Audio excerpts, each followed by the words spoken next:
Ashama hordoftoota koo kam jirtu nagaan isiniif haa ta'u viidiyoo waraaburraa baay'ee badeera garuu waa tokko isiniif waan barbaachisaa jedheef isiniif fidee dhufe waan ta'eefan dhufe viidiyoo waraabuun baay'ee natti mijatu waan ta'eef har'a waan lafarratti wanta arge tokko wanta argee adda baafadhe tokko share isiniif gochuuf dhufe jechuudha. Yeroo baay'ee ijoolleen saamitu narratti ciree filadheera garuu yeroo baay'ee na gaafatu ammumallee irra deddeebi'anii ijoollee baay'eeni ani yeroo baay'ee waa'ee lafaa irratti dubbadheera jechuudha adda baaseetii waan jiru. So amma fakkeenya wanta na argee mirkaneeffadhe tokkoon isinitti hima. Magaalaa xiqqoo baay'ee xiqqoo fi magaalaa tokko irratti yookiin immoo Haanaa jedhamtu tokko irratti garaagarummaa lafa bittaaf gurgurtaan isinitti hima jedheen dhufe adda baafadhaa sirriitti jabeessaati. Yaw maatii keessa illee gaafachuu barbaaddu akkamitti bittee maal sin gaafate maal guutte jechuun dandeessu adda baafachuu jechuudha. So fakkeenya magaalaa xiqqashuu keessatti mana yoo bittan yookiin yoo gurgurtan maalinni guddaa keessatti yoo maalinni magaalaa guddaa keessatti jechuudha. Yoo bittan yoo gurgurtan maalinni isinittan himaa jechuudha. Magaalaa xiqqashuu keessatti kaffaltiin kaareen jedhamuun jiru parsantiidhumaan akkuma kaaree godhanii waan baay'isan qabu jechuudha parsantii fakkeenya birri kuma miliyoonatti yoo gurgurate baqa parsantii 8 kanfaluu qaba miliyoona sana keessa isa jedhamu.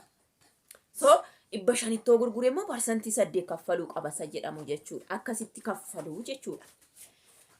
So namoonni tokko yoo malatoo ta'anii miliyoona fakkeenya too bitanii yaa 500 nan bite jechuu qabu jechuudha. 500 yoo bitan immoo 300 200 bite jechuu qabu jechuudha. Inni ati walii galteef waraqata irratti inni dhattee ganda irratti yookiin immoo iddoo kaartaa baafatutti jettu tokko ta'uu qabu warra magaalaa akkasitti jechuudha xixiqqootti. Fakkeenya inni bitu maal gochuu qaba maal guuta yoon isiniin jedhe immooni inni bitu tokkoffaa parsantii sana kanfaluu qaba. Lammaffaa yoo dallaaladhaan nama barbaaddate parsantii 20 immoo kanfaluu qaba nama sana yookiin 10,000 yookiin waan ta'e jechuudha akka magaalaatti innis. Lammaffaa immoo kaartaa baasisuuf kaffaltii qaba jechuudha. Yaada isaa bitee jechuudha namni sun. Kan irraa barbaachisu immoo waan baay'een barbaachisu kilaaseeriidha. Sana booda wanta namarraa bitee sana fudhatee faayila sana keessa godhata ammanuma kaartaa baafata jechuudha. Yoo gurguree ta'e immoo namni tokko yoo gurguree nama haadha manaaf abbaa manaa ta'e laayisansii gaafata, mattaawaqaa kallachuu gaafata, ganda sanarra namni tokko ta'uu qaba. Gurguruudhaaf jechuun ganda sanarraa gurguratte waan ta'eef gurguruudhaaf ganda sanarraa mattaawaqaa qabaachuu qabdu abbaa manaa kee hodhikee haadha manaa kee keessa jechuudha. Isarraa yoo sii dallaalanii gurgurtan parsantii 20 abbaa sanaa kaffaluu qabda. Yaa akka magaalaatti jedhama finxirri akka duratti atiif yoo feete oodhaa 500 oodhaa kumaan dhugaa ittuu miti dhaabanii jiru. Magaalaa guddaa keessa 10,000 magaalaa xiqqoo keessa 5,000 sin fudhatu akka naannoti garuu dirqamni akka kanaan jiru. Isa keessaan si faana deemee akka fedhe godha jechuudha. Kana barbaachisa jechuudha. Parsantii akkamitti kanfala yoo jettan akkuma nama isinitti himee parsantii 8 kanfala jechuudha. Amma bite sana parsantii 8 share godhu jechuudha. Keessaa kanfala jechuudha. Amma 500 yoo bite parsantii 8 garuu kanfaluu qaba. Amma bite sana madaalame jechuudha. Magaalaa guddaa akka fakkeenyaan amma keessa jiru Haanaa jedhamee waamama waan ta'eef kaareedhaan fakkeenya lafa tokko yoon gurgure ani fakkeenya maal gochuun qaba isinittan himaa jechuudha. Jalqabee tokkoffaa akkuma isiniin jedhee waraqaa qabachuu koppii isin harkaa fuudhu laayisansii isin harkaa fuudhu dallaaladha yoo dallaalaan gurgurte yeroo kana dallaalam ta'e parsantii birri 20 kan kaffalamu akka keenyatti isa kaffaluu qabda. Ganda irratti garuu dhaqxee hin mallatteessitaa fi yoo maatii kana booda nam mormu jettoo qabaatti hin qabdu yoo haadha manaaf abbaa manaa bichaa taate yoo daa'ima taa'e immoo ijoolleen illee dhufanii mallatteessuu danda'u maaliif akka boru mormine jechuudha. Tarii yoo duraan birriitti liqeeffamee toon kaffalamin qabamee jiraate wanti suni cheek godhu jechuudha. Isaan kanatu xumuramaa jechuudha. Yoon bite immooni gibira amma warri gurgure amma bara kanaatti fakkeenya amma bara keessa gaafa gurgurtu sanaatti kaffalta jechuudha inni gurgurte. Yoon bite immooni tokkoffaa kaareen kanfala kaareedhaan kaaree jechuun kun manni kun kaaree 200 yoo ta'e hundeen manichaa 800 irra yoo taa'e akkanaa miti. Amma kun dheertuudha miti dhibbaan caalti. Akkas otoo hin taane gara balbalatti gara itti deemutti kaaree 80 ta'uu qabdi jechuudha. Asii gara karraa kana safarama manni jechuudha. So hundeen ishii kaaree 100 ta'uu qabdi jechuudha. Sanaa gadi hin danda'amu yaa mana hin jedhamu. Kanaafi birri 700 si'a 80 baay'iftu jechuudha. Kaaree 80 ta'e 90 ta'e 700 90 baay'iftu 100 baay'iftu 150 akkasiin baay'iftu jechuudha. Lammaffaa immoo kan isin kaffaltanii akkuma isitti kaartaa yeroo baafattanii jechuudha. Inni bitu kaartaadha jechuudha. Kan kaartaa qophaa kaffala. Kaaree fi kaartaa waliin qabatu. Isa parsantii duratti jedhamutti kaareetti garagalee kaa magaalaa guddaa keessatti. Sanarraan kanaafi bakka mallattoo jira sana addasii dhufe faayila keessatti galchanii si ol kaa'u kaartaa baafattaa jechuudha.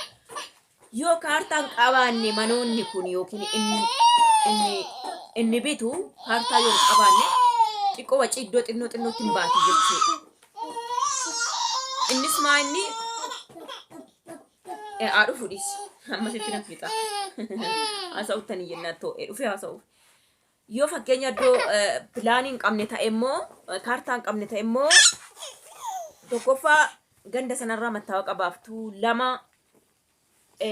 ganda sanarraa waa barreessu gara waajjira lafaatti geeffachuudhaaf jechuudha. Yoo kaartaaf pilaanii hin qabaanne yeroo waraqata wayii babbaafattan gaachi waa kaffaltuu. Yeroo dhaxxanii lafa laalchistanis wayii kaffaltuu. Iddoon kaartaaf pilaanii hin qabne xiqqoo waciin gidduu kanatti itoo iddoo kaaree fi parsantiin qaqqabanyuu kaartaan qaqqabin jechuudha. Sana booda immoo namaati irraa bitte sana faayila isaa keessa kan kee taa'a jechuudha. Maqaa keetiin akka ba'uuf achi keessa taa'a jechuudha.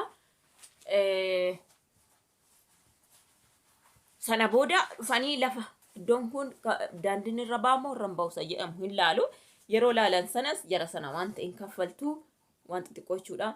Gaafa pilaanii kaafachuu dhufanis dhufanii hin laalu. Gaafa kaafachuu dhufan gaafti ilaalaniif gaafti kaafatan qobaadha jechuudha.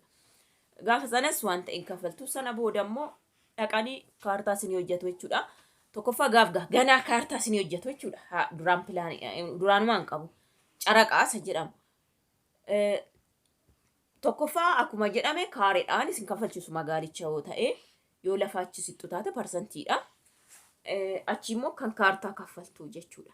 Isheen ganamaa pilaaniif kaartaa hin qabne wacii xiqqoo jala hin jirti. Akkasaa kaartaaf pilaanii qabu yoo bitte abbaa sanarraa ofitti dabarsuun ala waan jiru kana waan dhaabbatoo fi ijoo kana kaffaluun ala umtuu wanti biraan jiru jechuudha.